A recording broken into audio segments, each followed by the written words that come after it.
What's up, Connection? Welcome back to the most extreme menage a trois of violence you'll ever experience here. The Extreme Three-Way Dance, JT, Jenny, and Maddie Sue's taking you through the history of ECW. We started in February 1994. We are here in the new millennium, in January 2000 for Guilty as Charged 2000. We'll get to it in a second. This podcast is simulcast. Excuse me, I've been off like 2.5 weeks. This podcast is simulcast, both audio and video. Audio on all podcast applications. I don't know what's out. Connection. Video on YouTube. And you might want to watch us a video tonight because we're going to share some pictures in a moment here. Before we do that, though, how you both been? Good. This is also my first post-mania show. So got the voice back and not sick anymore. And and now we're in the year 2000 in ECW.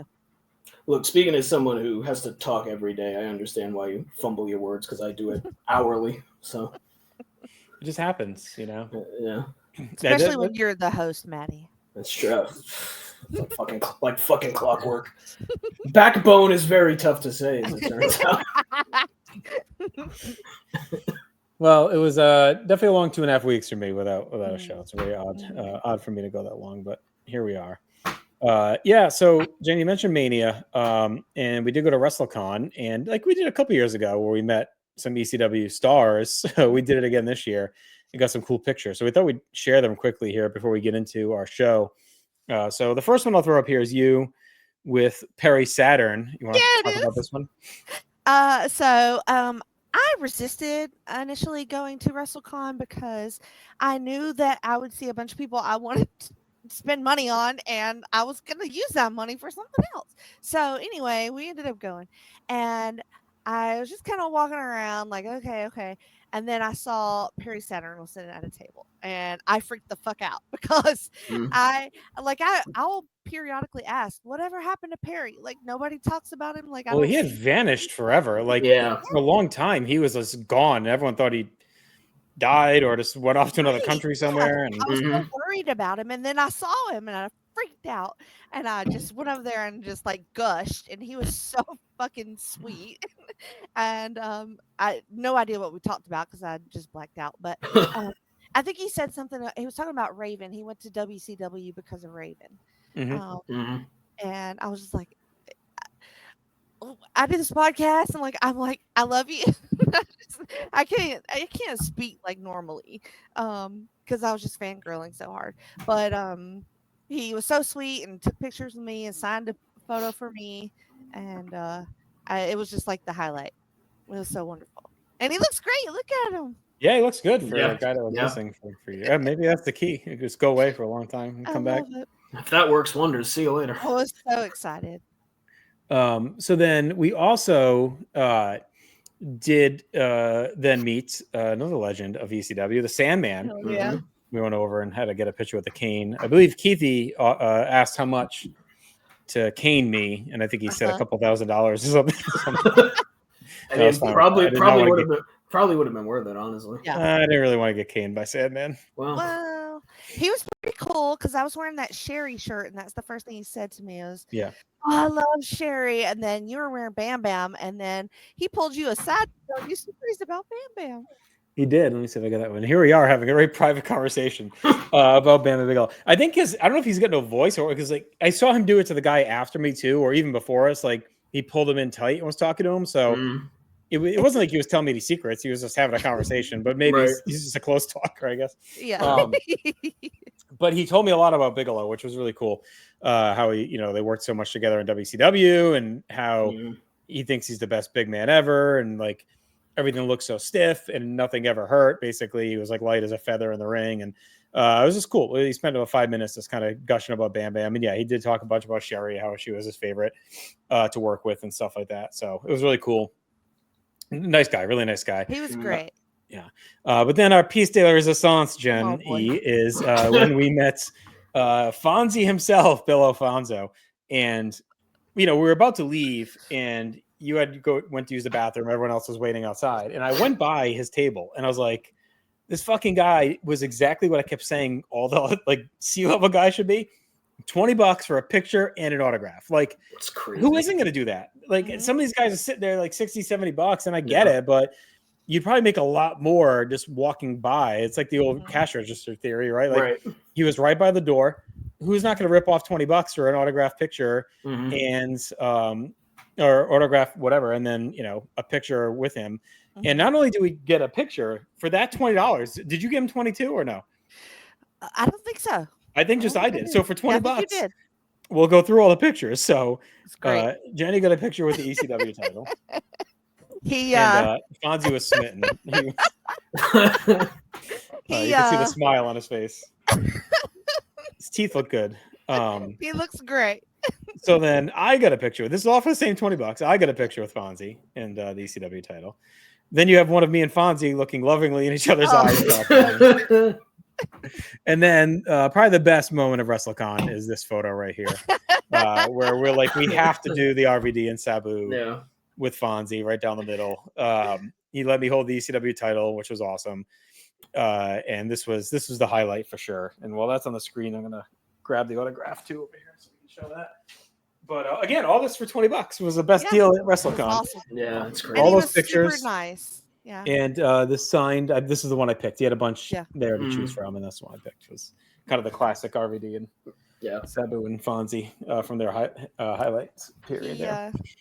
I did not have on my bingo card that a man that I've complained about for many, many years would say, "You're beautiful," and kiss me on my face, because he didn't do that.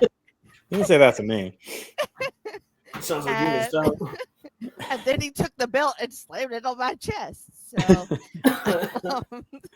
that thing it wasn't heavy, but it was like long.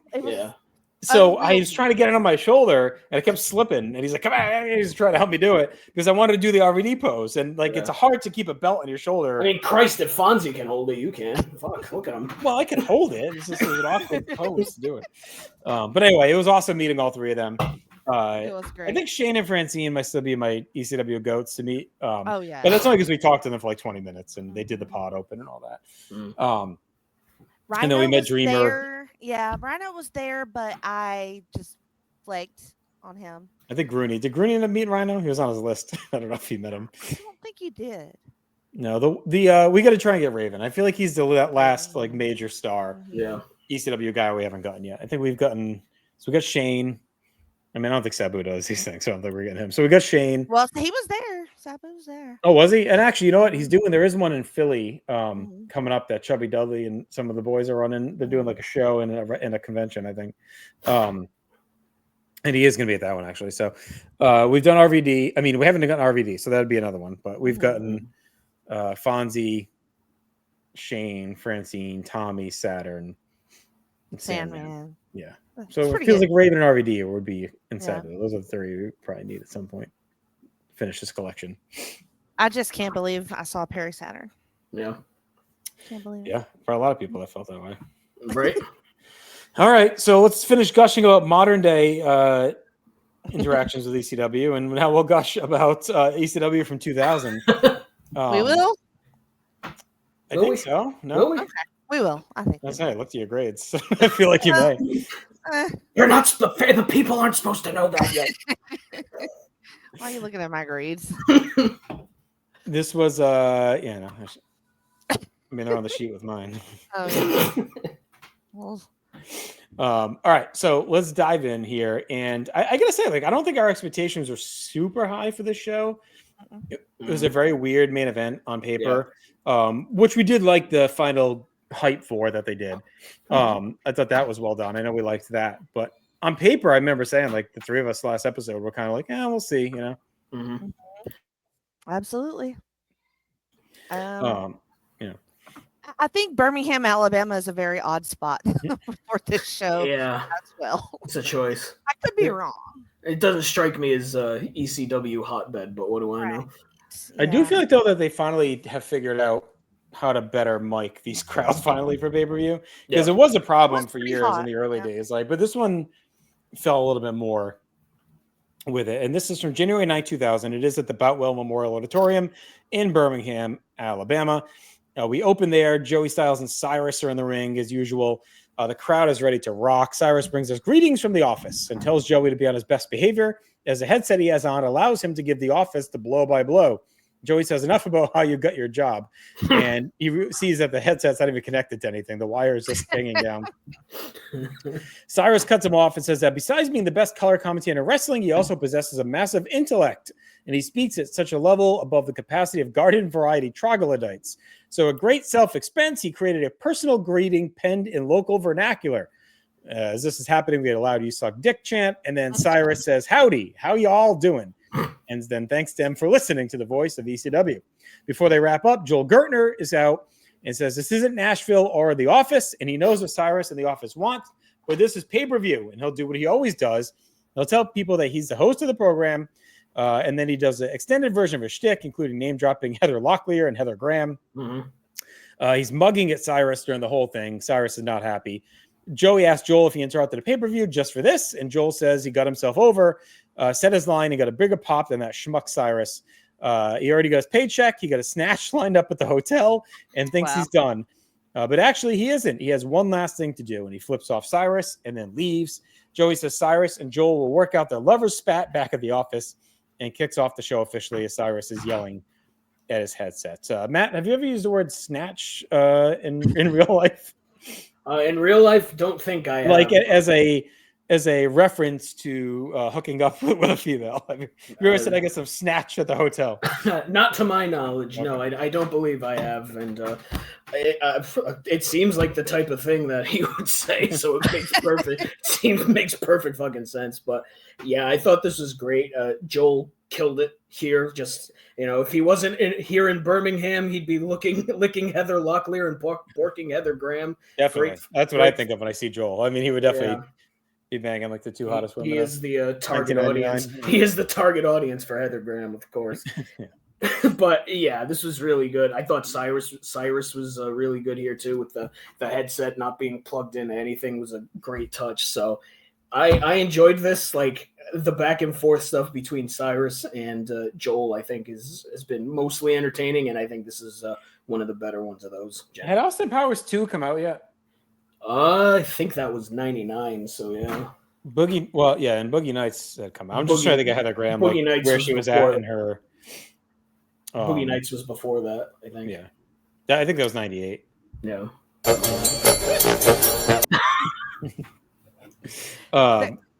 Yeah, let me look up Austin Powers too. 99. So I was just trying to think of like where she was in popularity. So this is, I mean, she's pretty big right now. Right. After Austin Powers 2 and Boogie Nights, she was totally pretty big star.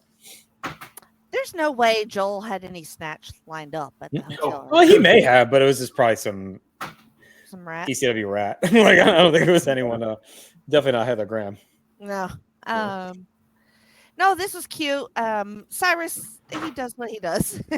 Joey's just like fun. Like I don't know. I enjoy Joey a lot. He is clearly kind of.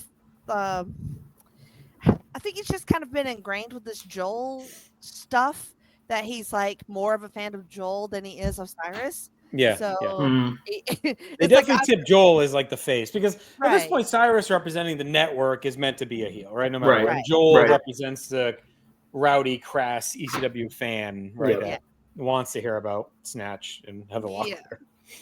So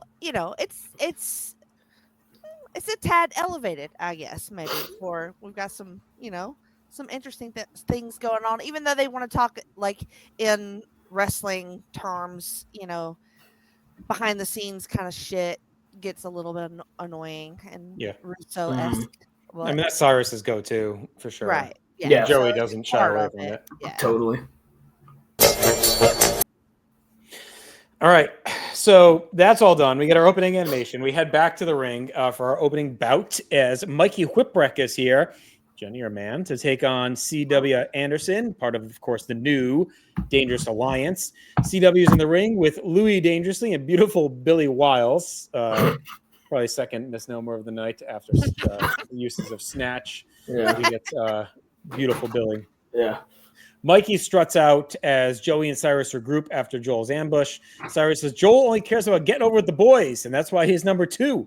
Joey says, well, he does host TNN, which does technically get more viewers than pay-per-view, and he is over with the fans. Cyrus says TNN's only 45 minutes, and pay-per-view is 3 hours, and that means longer intellectual intercourse with the fans. Joey asks Cyrus if he uses Viagra. Cyrus says, I use latex. Lou grabs the mic and does his shtick. We get the intros of the new Dangerous Alliance. Cyrus says he loves a gimmick with a phone, and he's a true innovator. Joey says the trick to getting heat with a phone gimmick is to never return calls.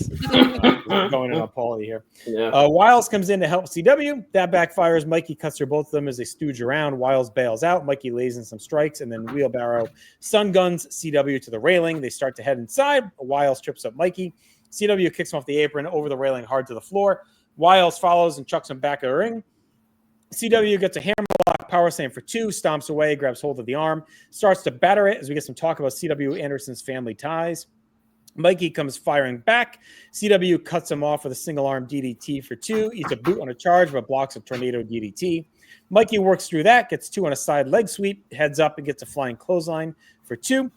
CW blocks a backslide with a kick and a hard punch as Cyrus says Mikey has a lot of pressure in this match. Joey says he's back from a 6-month sojourn. Mikey floats over a backdrop, nails a whippersnapper, but Wiles pulls the ref out of the ring. Wiles gets in the ring, hits a tilt-a-whirl power slam. The ref is back, but Mikey kicks out. Wiles is back in and hammers away, but Mikey snaps him with a whippersnapper. CW gets the foam. Mikey ducks, but then turns, and Lou nails him with another phone, and CW hits the spine buster for the win. Pretty good little match, I guess, that kept tight and in their lane. Mikey had some nice bumps and energy.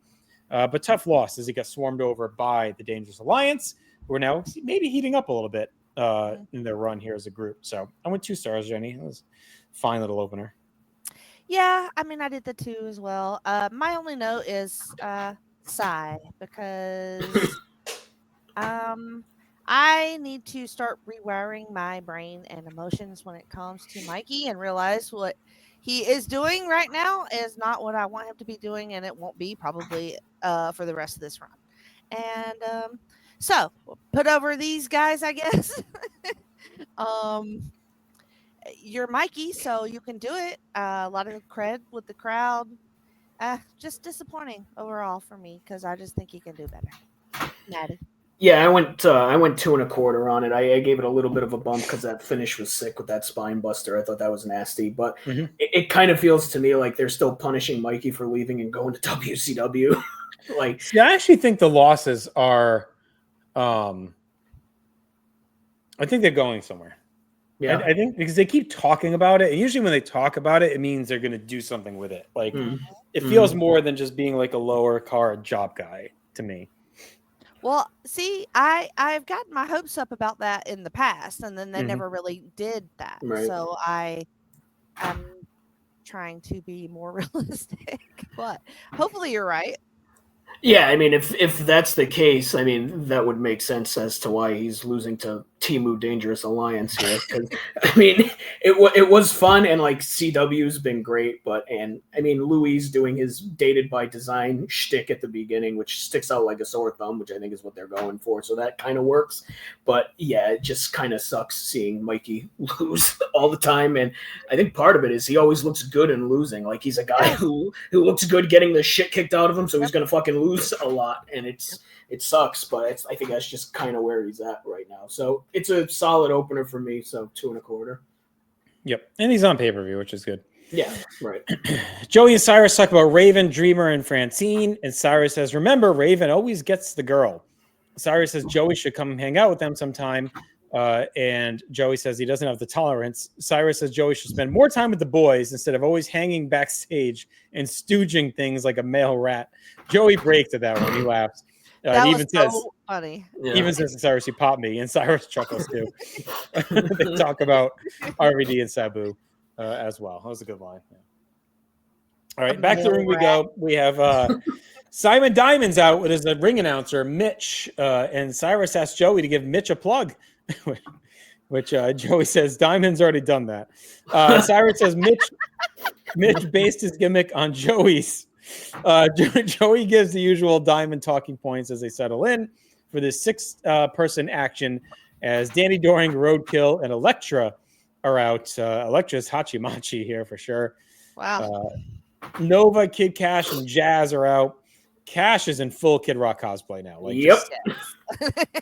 Sure is. All fucking devil without a cause coming in the ring. Full on. Joey says Cash had his jaw broken by the Dups on Friday in Atlanta, and now it's wired shut, and he would not let Paul pull him off the pay-per-view. Cyrus and Joey continue to bicker. They play inside baseball as we get the intros, which include Mitch taking the mic and giving a grandiose intro for Diamond as well as himself. Cyrus says Mitch is Conan O'Brien with a worse haircut, and the crowd doesn't much. The crowd here isn't much into the face team and kind of get muted reactions. Doring and Jazz start off. Doring plants with a shoulder block, struts around. Doring misses a charge. Jazz gets 2 on a sunset flip. Doring backs off and tags Roadkill and misses a charge, allows Jazz to tag Cash. Cash is in hot, tosses Roadkill around, nails a drop kick, knocks Roadkill to the floor. Doring is in, as is Nova. He and Cash double team Doring and send him out. Jazz brings Simon in and chops away, and then hits a monkey flip and pop up kick to the nuts, followed by the Jazz stinger to a pop. Jazz plays to the crowd, is slow to cover. As she does, we see Big Dick hurts his back, makes a save. Cash rams Dick and Diamond with a springboard plancha and splats on the floor. Jazz hammers on Diamond on the floor, but Dick scoops her up to stop that. Jazz slides down his back and chokes Dick as Cyrus and Joey let the entendres fly. In the ring, Nova's working over Doring, hits a double slop drop. Roadkill's in. Nova fends him off as well, gets a neck breaker. Doring shoves Nova off a bulldog. Nova transitions to a clothesline from Roadkill, hits a sit-out powerbomb on Doring for 2. Doring and Roadkill had a heart attack on Nova, as Joey says that Jazz and Cash have now battled Dick and Diamond to the back. Roadkill avalanches Nova in the corner, hits the Conda, and then hits the bareback for 2. Roadkill hits a power slam and goes up top for a springboard elbow off the middle rope. Roadkill follows with a dirt road slam, tags Doring, who goes up top, hits a panty drop for 2. Doring mocks Nova, having nobody to tag, hammers away, playing to the crowd. Out comes Chris Chetty. He gets in Nova's corner, calling for the tag. Joey doesn't think Chetty's cleared, as Nova catches Doring with a sit-out powerbomb. Nova refuses to tag Chetty to protect him, but Doring dropkicks Nova into him, so Chetty makes the tag, comes in and cleans house. Chetty hits Roadkill with a pescado. Nova flowers with a plancha. Doring meets Nova with a plancha, and then the referee, Mike Keener, goes up top and flies into them with a crossbody. I don't know why. That's a great question. In the ring. Elektra steps in and slaps Chetty. Chetty slams Elektra and covers her with a victory roll, but Doring makes a save. Cyrus says with that pin, Chetty just about had her licked. Of course, because he basically had his face in her vagine. Chetty fights off Doring, but Doring slips out of the Amityville Horror and hits an impaler DDT. Doring goes up top, but Nova slugs at him and follows up, and both end up flopping to the floor. Roadkill goes up and finishes Chetty with a splash. This finished shaky. I thought it picked up once they whittled down and Chetty came out. Doring didn't get much shine here, but it's always good to see Dick. Jazz looked good. Cash was protected with the broken jaw. They didn't want him to get hurt any further. It's clear he didn't do a lot. Roadkill, Doring, and Nova look strong, and the crowd bought in by the end. Roadkill gets a nice win. Chetty's back in the mix. This low card Underworld rolls on. And I thought for sure Chetty was going to turn. I keep waiting for it, but maybe it's not. Feels like they're doing it at some point. This would have been the time, I guess, since Nova wouldn't tag him. But Matt went 2.5. Again, this is fine stuff. Yeah, I actually went 2 3/4 on it. I think it's one of the better matches that this crew has had. I think it was really fun, really from top to bottom, even with the referee fucking throwing himself into the action for some reason. I don't know what the fuck. I don't know what the hell that was about, but it was all of a sudden, and they didn't even show it too. All of a sudden, you just see the referee just crash into the fucking pile. It's like, all right, fine. I don't know what that's about, but okay. And you could, like you said, Cash was definitely laboring because, you know, his jaw was wired shut and he was wrestling, the fucking maniac. He did that dive at one point where he just crashed to the floor. That looked Ba with the bad. We'll call that. That was a Kid Rock joke. It was. I worked a long time to think of that one, but yeah, it was. Thank you. It was. I don't know if that's. You walked on the lonely road of faith to make that one. I did. Yeah, I was a little cocky with that joke, I think. Oh no. So yeah, it was a really fun match, and I think it's one of the best from this crew. Everybody got their shit in, and everybody kind of showed out a little bit too, and this is a really fun pay-per-view match. So 2 3/4 for me, Jenny. I thought Jazz was awesome. I loved her fire in this, just going right after Simon Diamond, just bashing them all around. She's great. Like, she's so fun to watch. Crazy that Nova is still wrestling in fucking Green Lantern gear. Yeah. What are we doing? He needs a different look. It's probably illegal. I don't think you can just wear stuff like that. I don't know. But And so I think I may have either stopped paying attention briefly or had a stroke because all of a sudden Jazz wasn't there and Cash wasn't there. Yeah, And they I'm just like, kind of vanish. Yeah. where did they go? And Nova's getting his ass kicked. Basically is abandoned. And then Chetty comes out there, and I thought there was going to be a turn as well. I don't know what he's got going. I need a promo or something from him. Like, I don't know. This was very lively though, and I thought Dory and Roadkill were fun as hell. Yeah. And then the Dupps run in. I could whatever with that. Yeah, I'm at 2 3/4 as well, Maddie. This was fun stuff, and there's a lot of moving pieces all of a sudden with these groups. Yeah, I mean, you could say Diamond's 2-star match with a 7-foot dick. Yep. Wow. Yeah, all right. No more Kid Rock. The Dutch show up and attack Roadkill with a chair and a double choke slam, and then stomp away at Roadkill and Chetty. Nova and Doran come in with chairs. They clean house. As Joey notes, they're the ones that broke Cash's jaw. Cyrus says the Dupps have a bad rep in the back, and no one wants to work with them because they hurt everyone. Joey says they don't know they're sports entertainers, and Cyrus says they can't even spell it. The Dupps shuffle off. Nova and Doran talk briefly before regrouping and assisting their partners. Elektra checks on Roadkill and gets a show your tits chant. As Joey says, Chetty may have come back too soon. So, any quick thoughts on that, or you guys good to move on? I mean, I just can't believe the Dupps are still here. Like, I thought when they showed up originally, it was just going to be like, hey, we're here for a week, and then they're gone. But it's been like 3 months. Yeah, I didn't think they were around this long either. Yeah. Like, I had no idea. Seem to have some idea of what they want to do with them. Yeah. So keep putting them into stuff. All right, Mike Awesome and Judge Jeff Jones are backstage. They issue their final warnings to Spike. Spike is with his friend backstage. She has her busted mouth. Spike says Mike Awesome's a tough guy that goes around knocking out girls' teeth, and now he has to deal with Spike because of it. Spike throws his glasses down, gets told by a producer just to do the promo, but he snaps and starts throwing stuff around, dropping F-bombs, and it says he's no actor and he's not acting. He's going to hurt Awesome for what he did. He says they don't let him talk because he doesn't act, but he is coming to hurt Mike Awesome. So again, another really good promo by Spike. As we close in on this match, he's done a great job really selling this match. When Judge Jones and Mike were talking, it was kind of awkward how much pride Mike Awesome has taken into punching a woman's teeth down her throat. I feel like this has been his biggest win of all of ECW, is fucking up Spike's girlfriend. He doesn't even talk that much about Tajiri or fucking Tanaka or anybody. Like, I don't know. It's like he's so super proud of this fucking terrible thing that he did. So fucking heelish and terrible. But then Spike just totally killed it with his promo. That was fantastic. I love him saying this is why they don't let me talk. That's fantastic stuff. And I am actually very pumped for this match now, Matt. Yeah, Spike killed it here. The line where he says, like, this isn't a fucking act, and he starts chucking the chairs around. I thought, just like, I almost wish they did this on TV like the week before, right? Instead of like, an hour before the match is going to happen on pay-per-view, because it really would have driven the point home. But yeah, this is just fantastic stuff. More of this out of Spike instead of, 10-second matches against fucking Sal or something, Yeah, no, this is the best he's been. I mean, the silver totally. balls and the delis was fun. It got old after a while, but this shows that he brings more to the table. It's getting thrown around, Yeah, for sure. All right, Steve Corino was out with Tajiri for the Dream Partner tag. Cyrus says they can't have talent actively swearing on TV. Needs to stick to the promo sheet. Cyrus calls Joey a moron for buying. This is really funny. Calls Joey a moron for buying cases of water and generators for Y2K, and Joey admits his wife bought into it, and now he's stuck with a basement full of bottled water and canned food. And Cyrus calls him a mark. Really funny that Joey was a Y2K prepper. Yeah.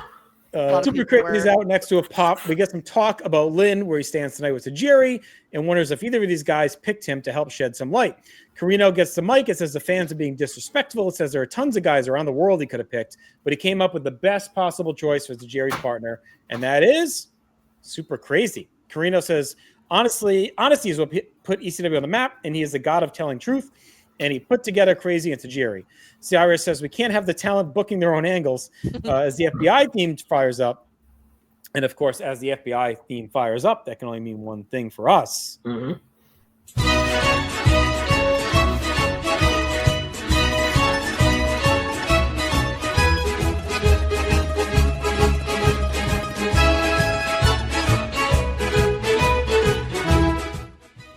It is indeed time for the Italian lesson of the week. And today, it's not a word, not an event, but a person. The pride of Cranston, Rhode Island. Ronald P. Renzi was born in Cranston, Rhode Island, and was a gym, social studies, and math teacher at St. Mary's Elementary School, where yours truly attended with many of other friends and family. Mr. Renzi was an icon within the walls of St. Mary's.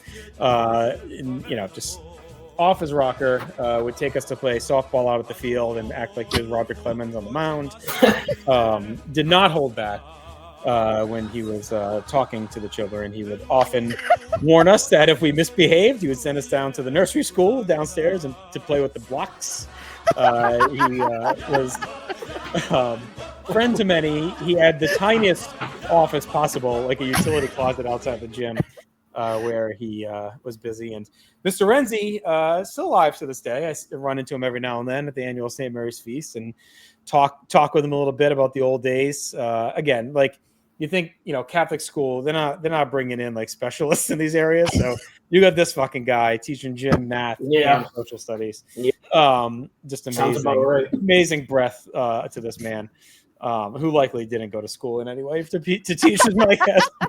Sounds about right. Was, verbally abusing children from grades 1 through 8 on a daily basis, but everyone loved him, Mr. Renzi. Pride of Cranston. Well, this is the Stockholm syndrome edition of Mr. Rizzero. You're gonna act up. You're gonna go downstairs and play with the blocks. So that's Mr. Renzi yelling at everyone in gym class. Get your knees up when you run. It's all kinds of stuff. He's obsessed with my cousin. And where are you going with this? Nothing happened. Where's this going? He'd always pick her to be on, like, if he was making teams, like he would, like, sometimes he would be on the team in basketball and someone would draft her and he'd be like, no, the Tories on my team. So it was always a little weird, but nothing happened. He was clean. He was a clean guy. But the offer, he would have came out. It would have come out by now because there were priests at that parish that were involved in the scandal that came out. So it would have come out by now that Mr. Renzi was implicit in anything. But he was a good guy. One of those guys that was kind of an asshole, but like if you needed him, he had your back. And he would bring you into the little janitor's closet and have a chat if you needed to. If you were a little lost in social studies or math. Or you couldn't throw a wiffle ball. We couldn't throw a wiffle ball. The best days were walking down to that softball field. It was like probably a 20-minute walk over to the field down the street and then having him blowing fastballs by you, yelling at you. So, all right. From one Italian icon to the next, we do have Little Guido and Sally Graziano coming out to their theme. Cyrus says Paul Heyman has lost control of this whole situation, and if he wasn't here protecting Joey, he could go figure it out. Cyrus says.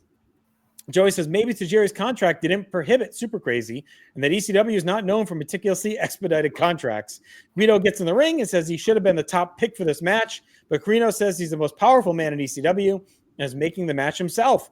So Guido is now in a quandary. He doesn't have a partner. Carino says he calls the shots, but Paulie comes in the aisle, calls Carino a dickhead, and says that everyone knows he's the one that calls the shots. Carino can screw up all the plans, but thinks Tajiri and Super Crazy teaming is one hell of a fucking idea. But Carino's wrong because Guido does have a partner tonight. Sal claps. Paul says, stop clapping. Where do you know you have the clap? Just stand there and shut the fuck up. And Paul says Guido's partner will be Jerry Lynn. So we're going to have Jerry Lynn and Little Guido against Super Crazy and Tajiri. This is a long route to get there. Yeah. I find it to be a little convoluted to get to this point. It was confusing. I thought the Dream Partner tag was like already kind of a thing, and like now, but they're acting like Carino's making the match. But Right. I think the whole point of the Dream Partner tag was to pick who you wanted. That's what it's always been, like back to 1996 or whatever. So it was just odd that they were like, he made his pick, and now suddenly they're like, you're not able to do that. So I don't know. Were you confused by this whole thing? Yeah. Mm-hmm. Yeah. It just seemed unnecessarily like far-fetched, and like Carino trying to do like chess. Like I don't know. I thought Paul was really good here, but he looks kind of like a clown too, letting Carino do whatever the fuck he wants. So I don't know. It's odd.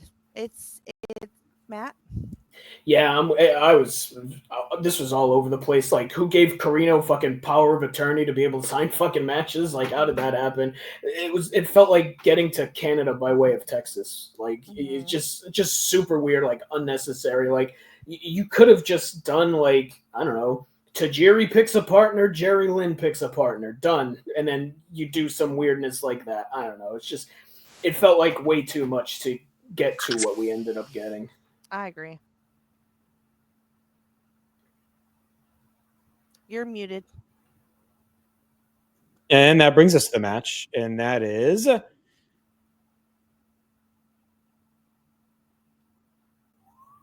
match is what we just said it was. Lynn and Guido against Crazy and Tajiri. Lynn comes out to a big pop. Cyrus says this is how he and Paul built the company from the ground up. That pisses off. We get the full intros and then rev up with Lynn and Crazy trading arm work. They get a pair of flurries and counters and chain work into a stalemate and a reset. Tajiri tags in and wants Guido, so Lynn obliges. Guido comes in with a hard slap, blocks a kick into a takedown, and hammers away. Sorry. Where was that? Hammers away. Yep. I lost my whole thing. Sorry. 2 weeks off kills you. Tajiri lands a hard kick to the ribs and then slaps Guido across the face. Tajiri hits a handspring elbow and a pair of roundhouse kicks to the head, followed by some rugged chops. Cyrus says he would love to see Joey take a chop like that one time. Guido counters a tilt-a-whirl into a Fujiwara, stomps on the arm before tagging Lynn. Lynn cranks and pounds the arm, hammers away, hits a running lariat to the corner. Lynn stomps away. Tajiri buys space with a headbutt, twists into a tarantula to a pop. Guido saves and Crazy's in. They take over in the match. Crazy gets 2 on a bridging German, gets a flying head scissors, but whiffs on a running clothesline and flies hard to the floor. Lynn scampers in, nails Crazy with a plancha outside, and Tajiri follows into Lynn with an acai. Guido shoots Crazy to the crowd, comes back to the building. Crazy slams Guido, scales the balcony as Tajiri crushes Lynn with a baseball slide in the trio. Whoa! Back outside, Crazy barrels into Guido with an acai off the balcony.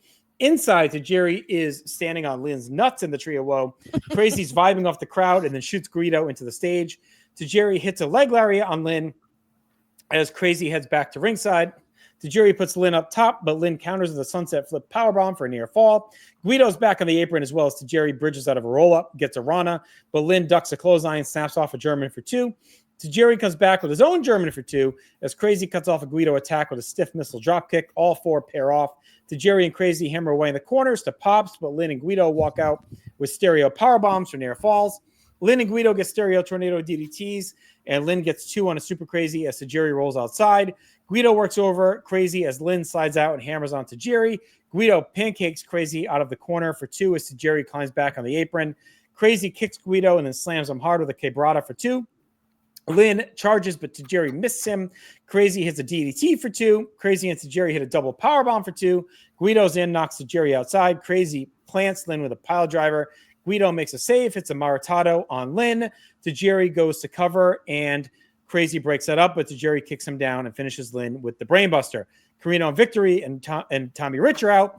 Carino rants about how Tajiri didn't even need his help for the master plan. Tajiri, Victor, and Rich batter Lynn as Carino shit talks on him and calls out Dusty Rhodes, who says he's a coward, he's old, he's fat, he's beat up, washed up piece of garbage. The crowd wakes up because the Dream himself, Daddy, steps in the ring, gets behind Carino, lays him out and his crew with bionic elbows. They all clear out as Dusty drops the big elbow on Rich. Rhino's in and decks Dusty, and the whole crew is in, beats Dusty down until the locker room empties to save and check on Dusty. Hot piece of business there.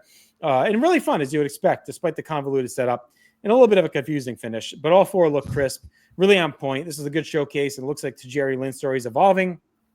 Nice spot for Guido, too. He hung with everyone. And the post-match was great. Of course, Dusty's back. And the stuff with him and Carino is really heating up. The crowd's into it, Matt. So I went 3.5 on this. Yeah, I went 3.25 on it. There was like a level of sloppiness to it between the pre-match, the match itself. Like, it felt like it was like a little bit off to me. Like, there was one spot in particular near the beginning where Tajiri and Lynn are just kind of in the corner and like chaos fucking ensues. So that was a little weird, but I mean, it's still good, but it was just missing that something that we know that these guys are capable of. The post-match was fucking great. I love Dusty Rhodes and Rhino taking Dusty out, and more shine for Rhino here as he takes out a legend. So that was really good, but the match itself, it's like I know all 4 of these guys are capable of more. And like I thought it was kind of shitty that Lynn eats another fucking pin. Like, he just won like a couple months ago and we're pinning him again. And it's Guido, of all things, out of nowhere turning on Lynn. I don't know. The whole thing was just very strange to me. It was still very good, but like, they're capable of more. And just like this whole package, save for the post match, just felt very convoluted to me. So 3.25, Jenny. And there are definitely times where ECW just has faith that the crowd will go with whatever. Like, right. They don't like, oh, it's convoluted, doesn't really make sense. Well, whatever. It's like, it's ECW, like anything goes, and people turn and people join, and we make one thing and do another. Like, it's kind of just like whatever, you know? Yeah, and there's been a pattern of changing these matches on pay-per-views for several months now. So these 4 guys are amazing, but it just felt like the match was nothing when you compare it to the pre-match and the post. It was like, it was just some bullshit that you had to get through to get your premise set up and to get Dusty to come out. And it just felt like nothing match ultimately. You couldn't really get a flow for it. It seemed like they kept waiting for something. I don't know. Like, they never really locked in. They tried to get their shit in, but and they're all very good, but there was nothing that was like really drawing me into this match. It just felt like fuckery, all of it. Yeah. So I went 3 on it.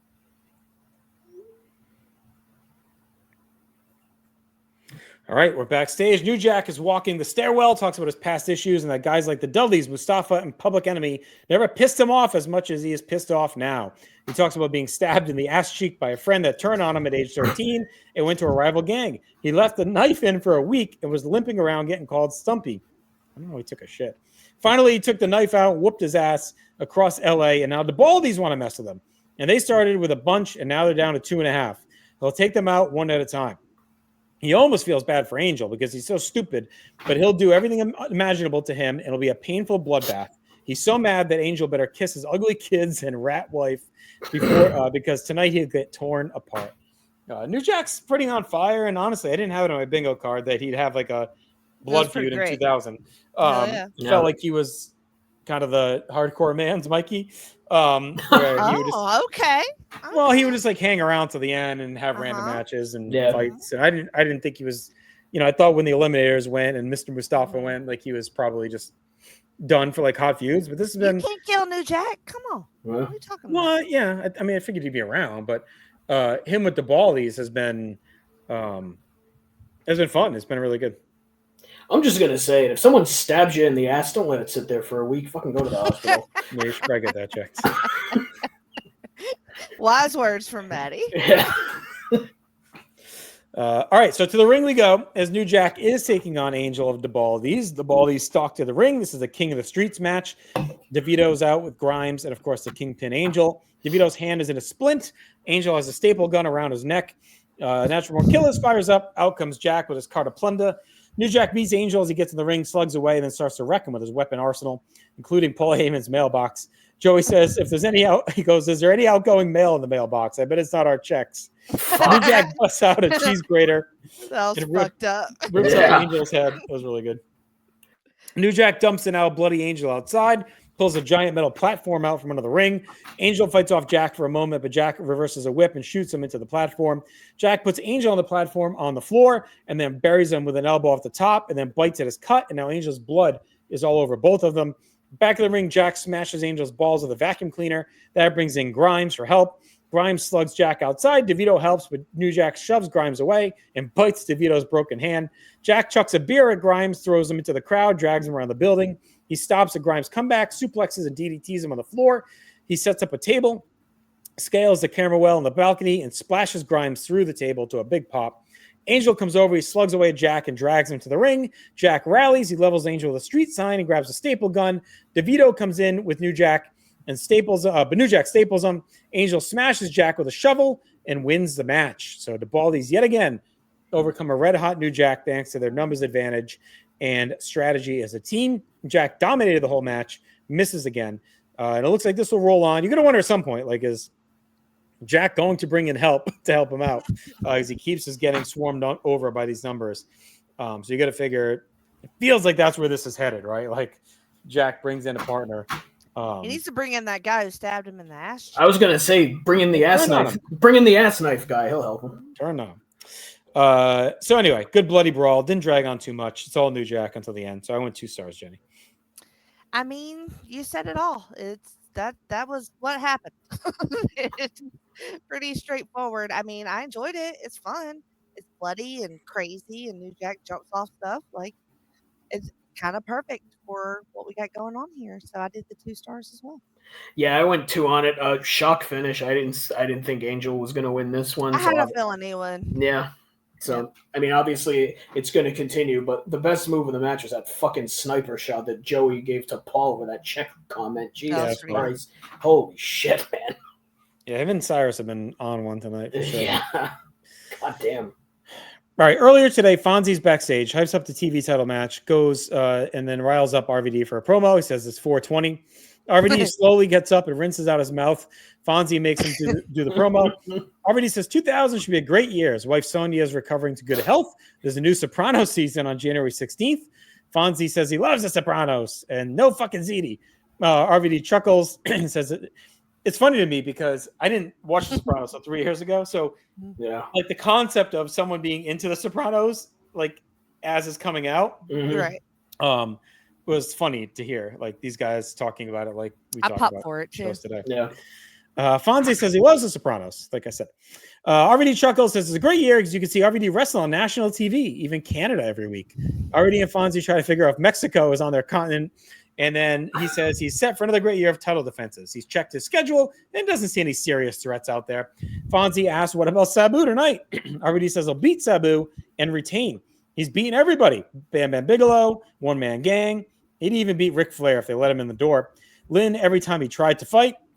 But Fonzie says none of them are Sabu. RVD says every time he wrestles now, the fans are behind him, but they're ready to see him lose the title and see history, including tonight. But he is Rob Van Dam, the longest reigning champion in wrestling history, or wrestling today, I should say. Practically everyone's favorite and the most athletically gifted wrestler in the business. He's the whole fucking show, and he will beat Sabu, and he is also the Sheik's favorite wrestler. RVD says he knows Fonzie's behind him in this one because he's the whole fucking show. Fonzie says he's right down the middle, and they keep trying to high five as Fonzie leaves, and RVD settles back down. Fonzie walks down the hallway. He goes into Sabu's locker room and says, we got 30 seconds for our promo. Fonzie hypes up Sabu as he mean mugs. Fonzie says it took 33 years, but Sabu finally found someone equal to him. Sabu glares at him, and Fonzie stammers that RVD is a product of Sabu, and he guarantees that if Sabu loses to RVD, he will leave ECW tonight. All right, any thoughts on that very extended promo sequence there? Yeah, I enjoyed it. I mean, I kind of like the very beginning of it where it's like the cameras aren't rolling yet. It's kind of like an interesting peek behind the curtain type of thing they were doing. I thought that was pretty good. The Sopranos line was fantastic. And, I mean, it's kind of a feud that really didn't need another promo because it's like it's RVD and Sabu. You know what they're going to fucking do to each other. But I kind of like that they still did one anyway because RVD is always great at cutting the promos with like saying he's Sheik's favorite wrestler and shit like that. And then I love that he goes right into Sabu's locker room immediately afterwards too. Just fucking perfect. Like Fonzie's going to be in both men's corners for this match. So naturally he's going to be in both men's promos. So it was a nice touch. So I enjoyed this whole thing. And like I said, I mean, it's a feud in a match that doesn't need another promo, but I'm glad they did one anyway. So I thought Fonzie was really good here. Yeah. He was excellent. He's so nervous, though. He's trying to get both of them over and stay straight down the middle, Daddy. But Yeah. he is clearly struggling in this role, as he should. It's his kids fighting. It is, He's yeah. a pick. Yeah. So I mean, it's great drama, and it's great how the boys play along with Fonzie too, and they're like, kind of goad him and stuff like that. But and then all of a sudden he's like, Sabu's gonna pack his bags. So it's like, now it's loser leaves town, or was that just something that he said? Yeah, I don't think it's official because they don't really announce it. So I think it's just Sabu basically saying, if I don't do it, I'm out of here. Okay. We don't believe that, I don't think. But yeah, I loved this. And like Matt said, I love the kind of backstage style of it too, following Fonzie around between these dressing rooms. What did you think of RVD's shirt? It was great. It was an odd shirt. All right, TV title on the line. Here we go. First time in a while is Rob Van Dam and Sabu. We'll go at it. Fonzie heads to the ring first. He's solo, stuck in the middle. Sabu stalks down to a pop, followed by the usual cocky, long RVD arrival. Joey gives props to Sonya, who recovered from a horrific jet ski accident and is now back on the road with RVD. We get our intros. The crowd is split as we get going with a quick flurry of counters and strikes. Sabu takes out RVD's knee and knocks him outside. Sabu follows and triggers a brawl. Sabu shoots Van Dam to the railing, meets him with a springboard leg lariat. Back inside, Sabu pounces for two, goes to an armbar before releasing and stomping and kicking away into a slingshot sidekick for two. Sabu misses a somersault leg drop. RVD kicks him down and pelts him with a cartwheel moonsault press. RVD strikes away, gets a boot on a Sabu charge. He leaps to the top. Sabu shoves him hard. He flies into the railing hard to the floor. Sabu meets him with a baseball slide that knocks him into the fans. Cyrus says he almost took out a fat guy in the front row. Sabu follows with a triple jump dive. The crowd is rocking. Sabu and Fonzie set up a table on the railing. RVD slows him down with kicks and hangs him across the rail. Hits him with a spin kick off the apron. Fonzie still messes with the table as Joey questions his thought process. Cyrus says maybe he realized his time managing both of these guys is over and he has to pick someone. RVD meets Sabu on the floor, the somersault senton. Sabu catches him with a kick, heading back inside. Sabu slaps him to the floor and hits a slingshot sunset flip powerbomb. RVD lands hard on Sabu's leg on the way down. Sabu is up and kicks at RVD, throws him to the railing, puts him on the table bridge, and mashes him through it with a top rope splash. Sabu rolls back in. RVD is slow to get up. Fonzie throws Sabu some tape. He wraps up his knee as RVD comes back in. Sabu hits a leg drop, finishes wrapping the knee, and covers for two. Sabu calls for a chair, but Fonzie gives one to RVD as well and stands between them as they reset and load up the chairs. They both swing, and Fonzie ducks and slips to the floor. They battle with the chairs until Sabu ducks a Van Daminator and spikes a chair into RVD's head, twists into a camel clutch. Sabu releases and hammers away and hits a springboard leg lariat that takes out RVD and the ref. Sabu hits a triple jump moonsault, covers, but the ref is out. Sabu gets up and hits a triple jump leg drop. The ref recovers for two. Sabu goes up top with a chair, but RVD sprints over, kicks it into his face, and both collapse to the mat. RVD crawls over for two as Sabu is bleeding over his eye. Sabu tries to duck another Van Daminator, but RVD pump fakes and nails it before heading up top. Sabu crotches him. RVD blocks a Rana, hits a split-legged moonsault for two. Fonzie gets in the ring. He won't give either man a chair, so RVD just destroys Fonzie with a disgusting Van Daminator. Sabu is shocked and then nails RVD with a clothesline, tries the triple jump. RVD blocks it with a chair, and Sabu crashes. RVD goes up, hits a 5-star frog splash onto the chair, and wins to retain his title. RVD celebrates for a bit. Sabu gets up and stares at him. RVD offers his hand. They shake, but Sabu goes to check on Fonzie. But then he flips off Fonzie and RVD and leaves. Sabu stops in the aisle. He does the RVD thumb pose and waves to the crowd as Joey wonders, is this truly it for Sabu? This is a hard-fought war, very stiff. They didn't rely on any bells and whistles besides the usual kind of ECW style. The story was good, too, with Fonzie fence-sitting, finally breaks RVD, and the kill shot was nasty with the Van Daminator. Mm-hmm. I thought the crowd was fine, but this is one where if this was in the arena, it would have been like off the hook for sure, or even Queens, whatever. We'll see where Sabu goes. Is he gone? Is he here?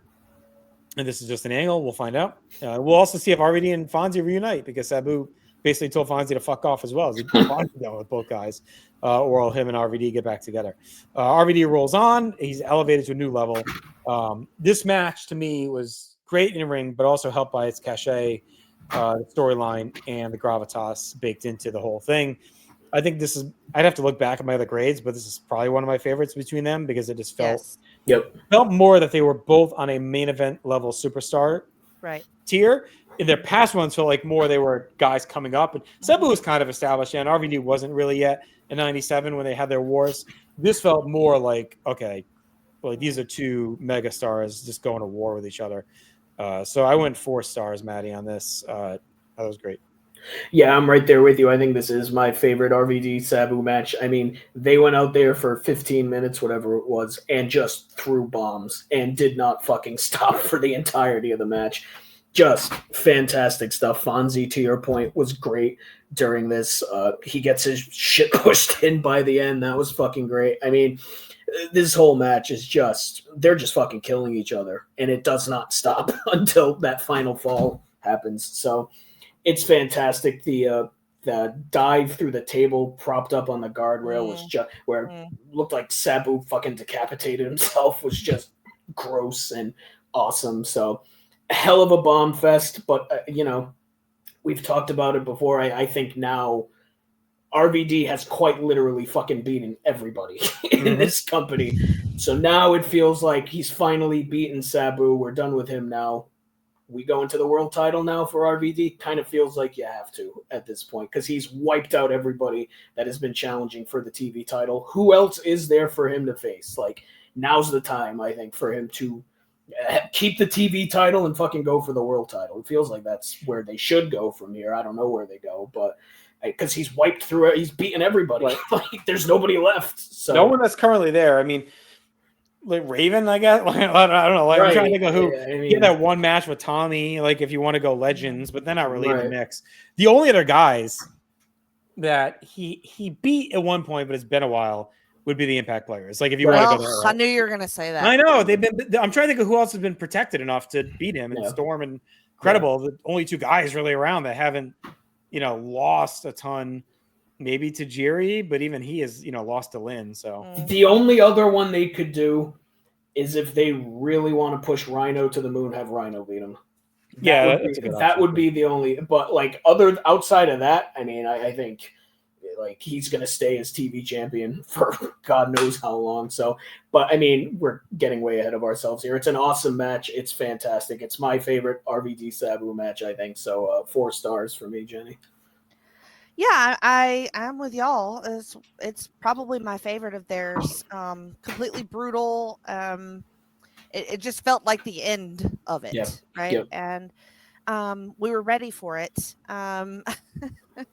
I just thought fucking Sabu was gonna win. Yeah, and we could move the fuck on from RVD, but apparently we're not doing that. So I was shocked. I literally thought like, surely Sabu wins this. But I mean, I can't deny it's a fantastic match. I just couldn't stand the ending. I don't know. I just wanted something. That's what you've always wanted. You've always wanted a clean, decisive ending in these matches. You got one. God. It wasn't like a draw or reset and a million resets and everything else. Well, it just feels.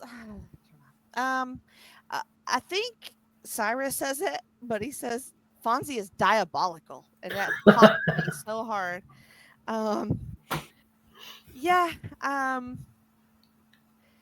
The ending could have been. I don't know. Anyway, I did 4 1/4. All right. Well, we'll see where it goes for both guys. Backstage, the Impact players give their final warnings. They vow to fulfill their destiny and win the tag titles here tonight. Joey Styles and Cyrus in the nest, they reset. Joey says the Impact players can go ask Paul Heyman if they want to raise. It won't go very well. Cyrus says he likes Joey's tie. Joey says Cyrus bought it for him at Christmas to curry favor with the real office. Cyrus hugs him and laughs, and that breaks Joey yet again. So there you go. And it is tag team title time as Tommy Dreamer and Raven are set to defend against the Impact players. Jason leads out Just Incredible. Out comes Storm and Dawn Marie behind them. Joey says Cyrus is an Impact player shill And Cyrus on cue hypes up the new Impact player shirts. And Joey says, it may be the best shirt we've ever produced. Cyrus asks when the new Cyrus office shirt will be out. Cyrus gets horny for Dawn. And Joey says the upskirt shot of her entrance to the ring will likely be on ECW's website, and that the heat between Francine and Dawn and their skimpy outfit war is a big part of this feud. Tommy and Francine stalk out, followed by Raven, and Credible nails Raven as he gets on the apron, and we are right in it. The Impact players keep hammering on the champs to keep them on the floor. Joey and Cyrus discuss Raven's mental state. The Impact players stop to talk shit that allows the champs to get in the ring and take over. All four end up outside where they brawl around the ring and down the aisle to the entranceway. Joey says Tommy keeps putting off career-ending surgery for this never-ending fucking disc issue that we've heard about for 2 years now. And says they'll keep pushing through. They all end up on stage, and Tommy and Raven whip the Impact players off the stage to a merch table. Storm has shirts from the table around his head. Tommy drags him back to the ring, where Raven shoots Credible into the stage. Tommy gets 2 on a slingshot leg drop as Raven wipes out Credible at ringside, tags in. We get a double team modified heart attack for 2. Cyrus thinks Raven is in a bipolar upswing right now, and he seems okay with Tommy tonight. Joey says he's actually tripolar and self-destructive. The Impact players are here to double team and take over after a Storm super kick and some Credible stomps. Credible works over Tommy in the corner. Joey talks about how hard it is to watch Tommy work in pain. Cyrus gives him shit for being biased. Joey says the Impact players are basically your boyfriends. The Impact players continue to double team Tommy and grab near falls. Jason throws a chair in the ring and Storm stuff it between the turnbuckles, but he ends up getting blasted through it when Tommy kicks out of a roll-up. Credible gets the tag, keeps Tommy in the soup. Cyrus reminds us that Raven has an IQ of 143. Joey says he's a tortured soul. Credible drives Tommy into a chair with a drop toe hold and then hooks the now bloody Tommy into a chin lock. Tommy breaks through the neck breaker onto the chair, but Credible recovers and stays in control. Storm chimes in and hits Credible with a super kick by accident. Tommy snaps off a DDT, takes out Storm, drags himself to tag Raven, comes in and cleans house. Jason comes in with a chair, but Raven rubs a snot rag in his face and then hits a chair drop to hold on Credible as Tommy baseball slides the chair into Storm. Credible recovers and plants Raven with That's Incredible for 2. Storm comes in and wipes out Tommy, gets 2 on a pile driver. Storm sets up a table at ringside, tries to suplex Tommy through it, but Tommy blocks and backdrops Storm over the top through the table. Tommy turns into a hard Credible chair shot. Francine is in and low blows Credible. Dawn is in. We get a cat fight to the biggest pop of the match. Cyrus says there are 2 rabid beavers going at it. Francine gets the Bronco Buster as Credible stalks her and drives in with the cane. But Raven is in just in time, shoves Fran out of the way, and he takes the cane shot instead. Joey says Raven has done the right thing as Credible then buries him with the That's Incredible to win the tag team title. So Raven saves Francine, but at a cost as they lose the tag team titles. Very good match, I thought, with a nonstop pace. The crowd is a little checked out, but again, it's hard to tell. Is it the building, the setup? Are we so used to Philly and Queens and crowds that eat up everything that this is just a normal wrestling crowd? Like, I don't know. But the story is clear here, as Raven sacrificed himself throughout the match, but especially to protect Francine, even at the expense of the titles. The Impact players now at the top of the tag division and continue to dominate the promotion, Jenny. 3.25 for me. I think the crowd is not into it because all this is very predictable, and everybody knew all this was going to happen. I could have wrote the script for this fucking match. No surprises. Like, I knew Raven was going to do the right thing. I knew there was going to be a cat. I knew we were going to do all these things, and I don't know. It all fell pretty flat for me. Like, I enjoy watching Dreamer and Raven work together. Finally, that's nice, but just so they could fucking lose. So again, it is what it is. Like, we all knew this was going to happen. The whole story's been this is going to happen, and it's fine. I mean, I guess it all happened like it was supposed to. It's just not. They had to win the tag belts at some point. Like, if you don't win them here, then you might as well cash out as a team. Like, they have to.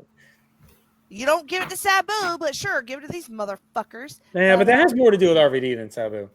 But I went through. Sabu doesn't need the title. The Impact players needed this win.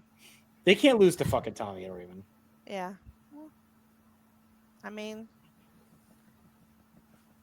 I guess. Matt? Yeah, I went 3 stars on it, too. I'm kind of with Jenny. I mean, to your point, the crowd was kind of cooked, but I think they kind of knew what was coming here.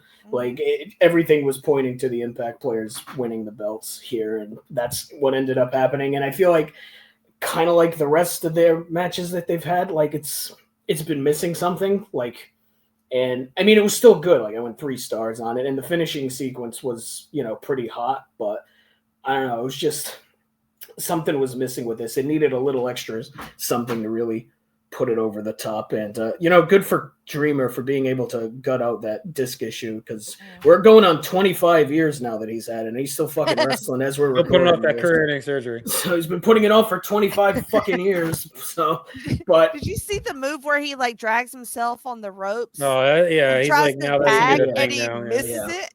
You know, Tommy, when he gets into some stupid move, he'll do it a million fucking times. I'm sure it'll be every match now.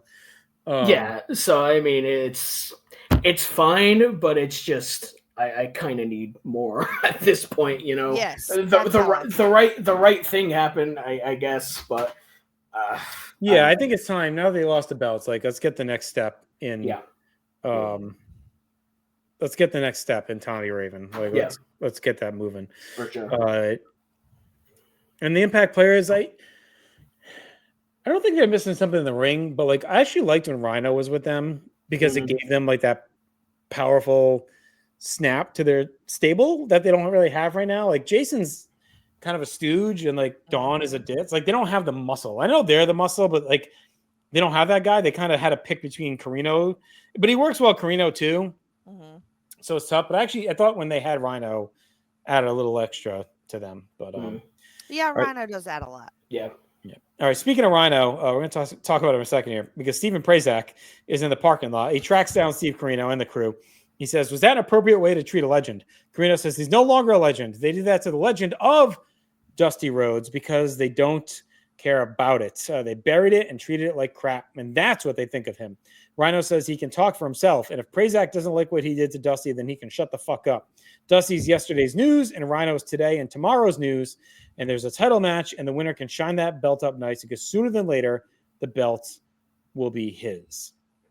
And I will say, we get no mention at all of the Rhino Sandman match. I was going to ask. I was wondering. I was going to ask if I had made that up in my head. No, it was announced. I looked at it. Happen. And I didn't know if it was one of those things like we've had before where they cut it and like show it on TV. Remember we had a couple matches like that in the past?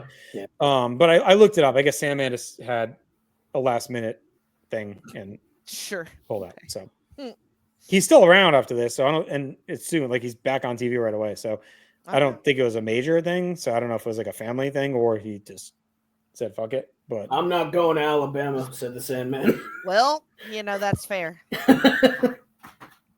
He would probably not do well in Alabama. But they did build that up a decent amount. Yeah, I thought so. I was very confused when I'm like, oh, we're going to this next. Okay, great. What happened to that? Is that why they gave Rhino the Dusty spot? I was wondering that too. They might have been planning that anyway because he's been part of that too. But it did feel like maybe, yeah. Or maybe they were going to do the Dusty thing after Rhino Sandman. Maybe like Carino would come out for that instead. That might have been why they did that long ass Carino fucking promo. Yeah, right. To eat up some time too. That makes sense. Because the show goes a little short as well. Yeah, it does. So like they obviously didn't really fill. It must have been a real last minute. Yeah, because they don't really fill the time that well. But yeah, it was. I mean, it was fine. I don't know if it would have added much to the show, honestly.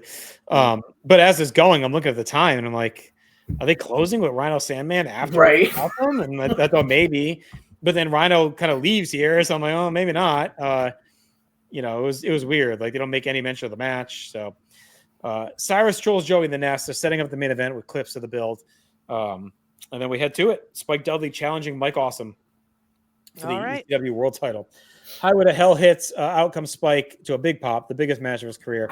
Joey runs down Spike's big man hit lists, all the guys he's taken out. Spike enlists the help of a ring attendant to set up tables at ringside. Then he gets to Mike. He says Awesome's made a name for himself by putting guys through tables and beating up women. Spike makes his living getting put through tables and beating up morons like Mike Awesome. He tells to get his pussy ass out to the ring.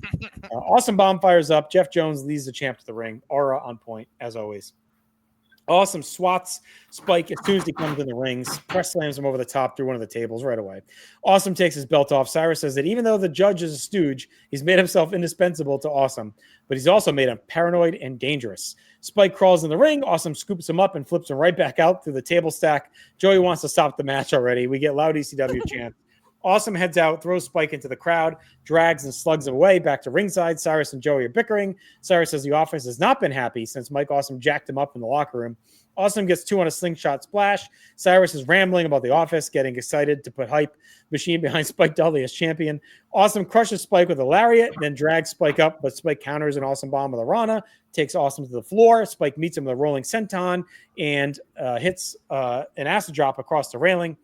Spike grabs a chair, smashes Awesome across the back, slides back inside to regroup. Awesome staggers her on ringside. Spike tries a tope through the ropes, but gets his leg caught and flops into Awesome's arms. Cyrus tries to cover, says that Awesome caught him, but the crowd, Awesome and Jones, all do a "you fucked up" chant at Spike. It was funny, kind of funny. I hate that chant, but Awesome and Jones doing it was kind of funny. Back inside, Spike recovers with a top rope Rana, but Awesome pops right up and levels him with a brutal lariat and a big splash. Awesome hammers away, but eats a boot on 3 straight charges. Spike double stomps his gut. Spike spears Awesome right through the ropes to the apron, but Awesome kicks a chair back in his face. Awesome whips Spike into the crowd, smashes him with a chair. Spike is bloody as he climbs to his feet. And Awesome meets him with a crazy springboard axe handle into the fans, but Awesome slips on the wet floor and bangs hard on his back on the way down. Just a nasty spot. Joey Cyrus take a shot at Hulk Hogan. Awesome slowly pulls Spike back to ringside. He punches away at the cut. Awesome drags Spike around ringside, shoves him into the post, and flips him into the ring. Spike recovers with a pop-up low blow and then takes the champ off the apron through a table with an awesome acid drop for just a great bump to a big pop. Cyrus says Awesome may be in actual jeopardy here as Spike chokes away with a camera cable, smacks him with a chair, then hits him with another chair shot off the top. Back in the ring, Spike tries another acid drop, but Awesome blocks and sends him flying through a table. At ringside, Jones sets up a fresh table in the ring. Spike flips out of an Awesome bomb, but Awesome counters one last acid drop, hits a lariat, and puts Spike on the table, goes up top, but Spike pops up and comes hammering at him. Awesome swaps him down and then hits a monster super Awesome bomb off the top through the table to a huge pop to win the match and retain his title in a great finish. Awesome celebrates and we quickly get the fuck out of here. We cut off real fast. Great showing by Spike. I mean, look, he kept this believably on tilt. Like, it never felt like he needed help. And by the end, it's like, all right, could they? Awesome was really good alternating dominance and selling. Like, I think he's underrated in that. Like, he's such a force and such a beast, but he sells really believably against these guys. But he also pops back up quick and murders them. The bumps are big and hard, but not gross, which I appreciated. The crowd was into the story. Awesome is a specimen. And honestly, I think he's one of the best things that's happened to ECW as far as star power. Maybe since RVD, broke out. Maybe you could say the Lawler stuff. But I would say since 97, there's been nothing better that's happened to them since other than Mike Awesome. Star power through the roof, different matches, different style, aura. Everything feels like the big fight stuff that Taz kind of had early that he lost during his reign. Awesome delivers in spades. A really cool structure. And again, the match looked awkward on paper, but they hit a home run. That final stretch of Spike having the chance was great, and the finish was nailed. They crushed it. So Awesome's champ. Spike did the unthinkable and was a believable challenger in a main event on pay-per-view to Mike Awesome. So I went 4 stars, Matt, on this. Just a great match. Yeah, I'm right there with you. 4 stars for me. I know I've said it before on this show, but like I'm a huge fan of the David versus Goliath style of match, and holy shit, this is like one of the best ones of those I've ever seen. Like up there with like the best of like Sting and Vader type stuff. Like just the fucking beating that Spike took through this entire match, where he went through like 6 fucking tables, like including one 5 seconds into the match when Awesome didn't even have the belt off his fucking waist yet. So just unbelievable stuff. Like incredible, like underdog type selling from Spike was just on point and fantastic throughout this entire thing. Spike, in this huge spot for him showed big time. So like let's just fucking make him a main eventer now at this point. Like, I feel like you kind of have to after he has this performance against a guy like Mike Awesome, you know? So just fantastic stuff. The finish was sick and brutal. Like, I mean, Awesome made it look like he weighs like 50 pounds, and he's just holding him up there like he's a fucking sack of shit, and then just dumps him through the table. Like, just incredible stuff. And like a true hidden gem for ECW, because like you never hear about this match, you know? So it's fucking fantastic. I was shocked at how much I enjoyed. Like, I think I had seen it like once or twice before, but I don't remember it being this good. So, yeah, just a true hidden gem in every sense for ECW. 4 stars for me, Jenny. All right. Well, this is one of my favorite matches I've ever seen, Yeah. especially on the ECW. Yeah. And I have always loved Spike. I've defended Spike. I've been on Spike's team ever since he left the fucking Dudleys. And I've just always been a huge fan of him. And I think this is like a perfect storm of story and opponent and spot. It was just magical. I mean, I thought it was amazing. The bumps are crazy. The storytelling is so good. Spike just doesn't give up. He just keeps getting the fuck up. Mike just sells like crazy. It's nuts. I was not expecting that. I was not expecting him to do that. No. I thought it was gonna be a squash. Like those minutes, like this is it. Yeah, totally. I was like, he might like hit an acid drop or two, or he might, get like a good lucky something, or somebody might come in and help him or something like that. I didn't know it was going to be like a throwdown like this, and so believable and so wonderful. And I fucking went 5 stars. I couldn't help it. That last fucking finishing move destroyed me. Yeah, I mean, you could argue it's a perfect match for those two guys. Oh, I mean, totally, really 100%. It doesn't get any better than this shit with them two. I mean, the crowd was nuts. It's an all fucking timer, and you never hear, like Maddie said, nobody's ever said this shit before. I was giving Spike 5-star matches a couple years ago, and everybody hated that. But I knew he had this in him, and I thought it was fucking amazing. I'm so proud of ECW for doing this match. I wonder if Rhino Sandman not happening led to this match going the way it did. Maybe so. I don't know. No, I think they were going to give Spike the match. I don't think you put him out here just to squash him. Like they would have just done that on TV or something. Like I think the plan was to make it compelling. The whole time, especially with the story. You couldn't have Awesome kill his girlfriend and then Spike. Yeah, that's right. Exactly. I mean, he had to at least put up a fight, and they care enough about Spike. That's a good point. Yeah, and Awesome's selfless. Like he's yes. Yeah. He's like the real deal for them. Like, I mean, he'll be selfish soon, but he's selfless right now. As far as putting other guys over, and like I said, I honestly believe he's like the best thing that's happened to ECW in a long time. Yeah. And we're planning at the end of this run to do kind of our top 50 ECW personalities, right? If you would have told me a year ago that when you do this Awesome, maybe like in the top 10, I would have been like, probably not, maybe.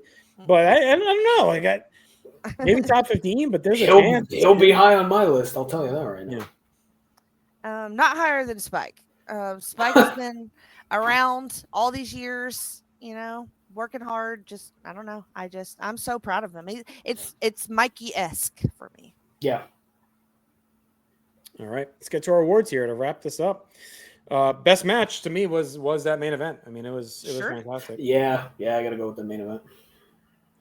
Worst match, I went Mikey CW, and it honestly wasn't even that bad. So they had a pretty high floor in this night. I would go probably the New Jack match. Yeah, I went a skosh lower on that. So New Jack, Angel for me. Best moment, I had Dusty attacks Carino, but also like the end of the main event, obviously. Yeah. I went with the finish for the main event. And the Fan Daminator on Fonzie was fun. Yeah, that was great. Yeah, that was good too.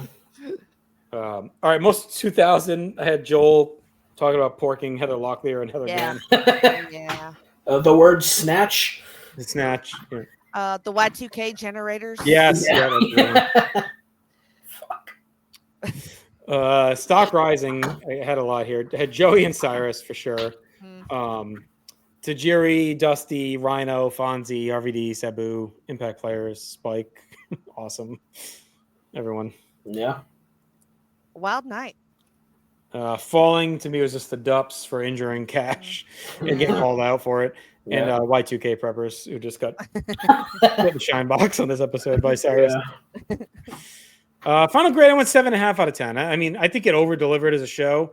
I think there's a lot of mid early. But I thought the final 3 delivered, and even the dream tags. Once that Carino promo ended, I thought the show really kicked into gear like that. Right. As soon as the dream tag started, into the Dusty post match, into RVD Sabu, into the Impact player match, into the main event was like a great stretch of TV. I thought everything leading up to that was a little bit mid. And like we said, the Impact players was not great. It was fine. But the main event and RVD Sabu were awesome. I can't deny it, even though the outcome wasn't what I wanted for Sabu. The main event was tremendous. I'm going to do 8 out of 10. Yeah, I ended up going 8 out of 10 on it on the strength of the TV and the world title match. I mean, I'm going to bump it. It feels like an 8. 2 4-star matches. I mean, just like an all-time great main event. Like, yeah. Yeah, no, it was, and it exceeded expectations. We talked about it. The build was like we were kind of whatever on it. We were kind of done with that Impact Players feud. We're done with Tommy and Raven as tag champs. RVD Sabu again. So it did on paper feel a little bit, kind of milquetoast. But and plus we know we're in the year 2000. So, yes, we're like, eh. Yeah, and it was a great kickoff on pay-per-view. So we'll see how they deliver it throughout the year and where things go with the world title and with the TV title and with Tommy and Raven. Like, there's still a lot of questions coming out of the show.